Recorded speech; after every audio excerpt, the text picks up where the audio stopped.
He woke up with a hospital bracelet on his wrist, his name perfectly printed, his date of birth exactly right, and one more line that froze his blood. Admission date, tomorrow. He sat up in bed, heart pounding, staring at the thin plastic band digging into his skin. He had not been to a hospital. He had not checked himself in. But the bracelet was real, tight, and impossible to remove without scissors. He rubbed at it, clawed at the plastic, but it would not break. The numbers gleamed in the dim morning light.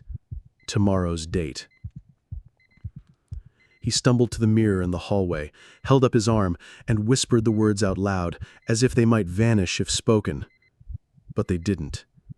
His reflection stared back at him, pale and shaking, with the band still glowing white against his wrist.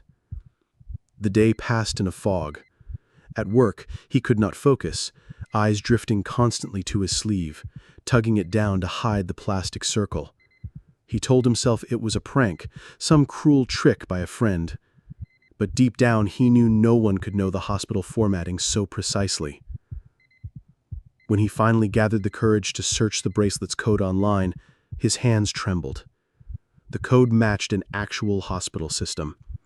His name appeared in a database with a scheduled admission date, tomorrow at 7:45 a.m. He slammed the laptop shut and tried to breathe. He considered calling the hospital, demanding an explanation, but fear knotted his throat. What if by asking, he confirmed something that was already inevitable? That night he lay awake, the bracelet pressing coldly against his skin every time he shifted. At 3:12 a.m., his phone lit up. An unknown number. He froze, staring at the screen until it stopped ringing. Minutes later, a message appeared. Don't fight it. Be there on time.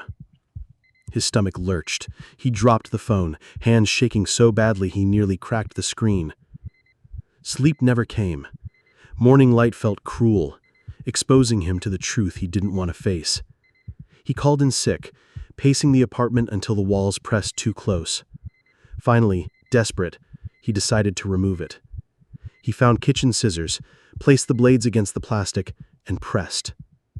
The scissors snapped shut, and the bracelet did not cut. It flexed, resisted, and held.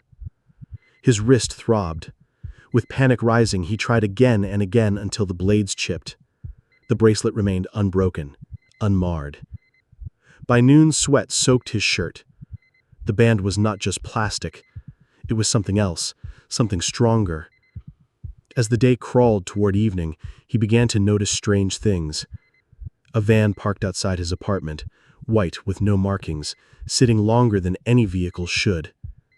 A man in the lobby who didn't check his mail, only stared at the door whenever he passed. The sensation of being watched clung to him like humidity. At 5 p.m., another message arrived. We'll see you tomorrow. He nearly smashed the phone against the wall. Instead, he hurled it onto the couch and pressed his palms against his eyes. He wanted to scream. The night that followed stretched into eternity. Every creak of the floorboards, every groan of the pipes felt like footsteps closing in. By dawn, he was hollow, running on adrenaline alone. At 7 a.m., he sat on his couch, staring at the bracelet. Its numbers as clear as ever. Admission date. Today, 7:45 a.m. He swore he wouldn't go. He swore he would stay inside, lock every door, fight whatever came. But when the clock reached 7:30, his legs betrayed him. He found himself standing, pulling on his jacket, keys already in hand. He didn't remember deciding. He didn't remember moving. Something compelled him forward. Outside, the white van idled. The man from the lobby stood by the door, waiting. Neither spoke. They only gestured toward the open side door. His feet moved without permission. Inside, the van smelled of antiseptic and cold metal. Straps dangled from the walls. He sat down because he could do nothing else. The man shut the door, and the vehicle rolled away. He stared at his wrist, at the band that had predicted this moment. His phone buzzed in his pocket one last time.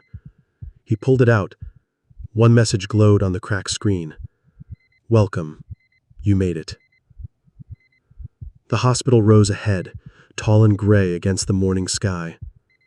For the first time, he realized he didn't know if he was arriving as a patient or something else entirely. And as the van doors opened, he finally understood. The bracelet had never been a warning. It was an appointment, and he was right on time.